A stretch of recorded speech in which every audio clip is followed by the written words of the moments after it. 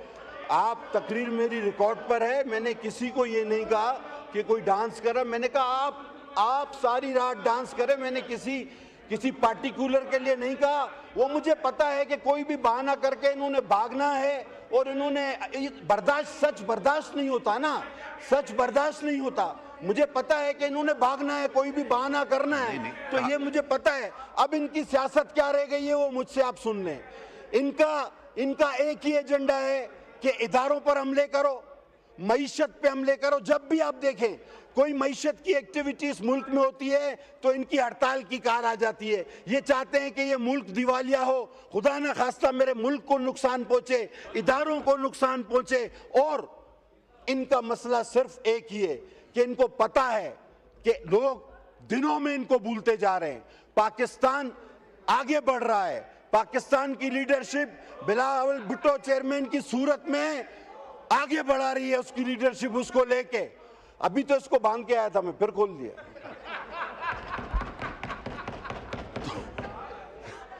ये तो अभी बांध के आया था मैं। तो बहरहाल जनाब अली, अब कौम समझ चुकी। अच्छा, ये पहले कहते थे हम आएंगे, 1 अरब उसके मुंह पे मारेंगे, 2 अरब उसके। वो कोई अरब मरब नहीं, बल्कि पता नहीं कितने अरब जेब में डाल के चले गए, IMF से कर्जे लेके चले गए। और ये अब किस बुनियाद पे सियासत कर रहे हैं कि हमें क्यों मौका दो। आपने सारे मौके गंवा दिए। आपने इदारों पर हमले कर लिए, मईशत पे हमले कर लिए, मुल्क को तबाही के दाने पे ले आए। आपने इदारों पे 9 मई जैसे वाकयात कर लिए जो इंडिया नहीं कर सका। अब आपके पास कोई जवाब नहीं सियासत का, कोई जवाब नहीं सियासत का। लिहाजा अब आप में दरारें पड़ना शुरू हो गई हैं। अब आपके अंदर ही ऐसे लोग पैदा हो गए हैं कि जिनको पाकिस्तान अजीज है, पाकिस्तान की पार्लिमान अजीज है। लिहाजा जो अंदर है उसको अंदर रहने दो और जो बाहर है इस तरह बस ऊपर हाथ खड़े करके इसी तरह चलते रहो। बहुत शुक्रिया। पाकिस्तान जिंदाबाद। ये कादिर पटेल साहब, अगर ये रात भर डांस का जो लफ्ज़ है वो अगर आपने कहा है अगर आपने कहा है तो उसको हम एक्सपेंज करते हैं। डांस के लफ्ज़ को एक्सपेंज करते हैं। बस हो गया ना, बस अब शाह साहब बोल रहे हैं। खुर्शीद अहमद शाह साहब का माइक खोलिए। मिस्टर स्पीकर, बहुत शुक्रिया। Khursheed Shah personal explanation. आप तशरीफ रखें। No cross talk please. तशरीफ रखें। मिस्टर स्पीकर, मसला जहाँ हल कर देते हैं आप कर दे। कल के दिन में, परसों के दिन में जो माजी में होता रहा उसकी फिल्म चला दे, पता पड़ जाएगा। मगर मैं उसमें नहीं जाना चाहता। यहाँ पे लीडर ऑफ अपोजिशन ने कहा कि हमने बड़ी मेहनत करके सवाल बनाते हैं और ये इसमें छपे जाते हैं, खर्चा आता है। मुझे बड़ा अफसोस होता है, कम से कम इस कुर्सी पे बैठ के डबल स्टैंडर्ड्स नहीं होने चाहिए। हमारा क्वेश्चन नंबर जारी था, शुरू किया हुआ था, और आते ही पॉइंट ऑफ ऑर्डर पे खड़ा किया, ये लड़ाई करा के चले गए। ये पैसा किसने ज़ाया किया? ये टाइम किसने ज़ाया किया इस हाउस का? और जो बातें हुई फिर वो बैठ के सुनी जाती, उनका जवाब सुना जाता, फिर एकदम चले जाना। इसका मतलब है कि आप सीरियस नहीं है कि पाकिस्तान की पार्लियामेंट जो पाकिस्तान के अवाम के वोटों पे बनी है, 35 पंचर पे भी नहीं है। 35 पंचर की भी बात हुई थी। और बड़ा अफसोस उस वक्त होता है जब हम लोग सियासतदान बड़ी बड़ी बातें करते हैं और जहाँ पे जाके पाँव में बैठे थे। मैं बड़े फ़ख्र से आज पाकिस्तान के अवाम को बताना चाहता हूँ कि चार्टर ऑफ डेमोक्रेसी से इस बेहूदगी को ख़त्म किया गया था। 2008 से 13 तक, 13 से 18 तक ये पार्लियामेंट नजर आती थी दुनिया में कि ये पाकिस्तान की पार्लियामेंट है। पहली मर्तबा पाकिस्तान में वज़ीर आज़म बाइज़्ज़त तरीके से आया, बाइज़्ज़त तरीके से गया, बाइज़्ज़त तरीके से प्रेसिडेंट आया, और जिस तरीके से बाइज़्ज़त तरीके से प्रेसिडेंट गया, तो हमने कोशिश की है आज भी। आपने देखा कि जब यहाँ वोट ऑफ नो कॉन्फिडेंस हुआ, कितने लोग इनके हमारे पास थे, आए थे कि हम आपके साथ हैं, हम बैठेंगे, मगर हमने वो vote of no confidence purely politically opposition के थ्रू किया, और आपने देखा वो कामयाब किया। पाकिस्तान के हिस्ट्री में पहला वोट ऑफ नो कॉन्फिडेंस से प्राइम मिनिस्टर गया है। दूसरी बात, एक और काम भी आप करें, ये भी रोज चलता है। जहां 2008 और 13 को तो छोड़ दे, उसमें तो ये नजदीक नहीं आएंगे। 8 और 13, 13 और 18, और 18 और 3.5 साल की प्रोसीडिंग निकाल लें। कितने क्वेश्चन नंबर यहाँ हुए, कितने कोरम पॉइंट आउट हुए, कितनी पार्लियामेंट चली, वो निकाल के कम से कम हमारे ऑनरेबल मेंबर्स को सामने रखा जाए कि कम से कम इनको एहसास हो कि हमें अंधेरे में पत्थर नहीं मारना चाहिए। तो मेरी गुजारिश है, ये बेहतरीन फोरम है।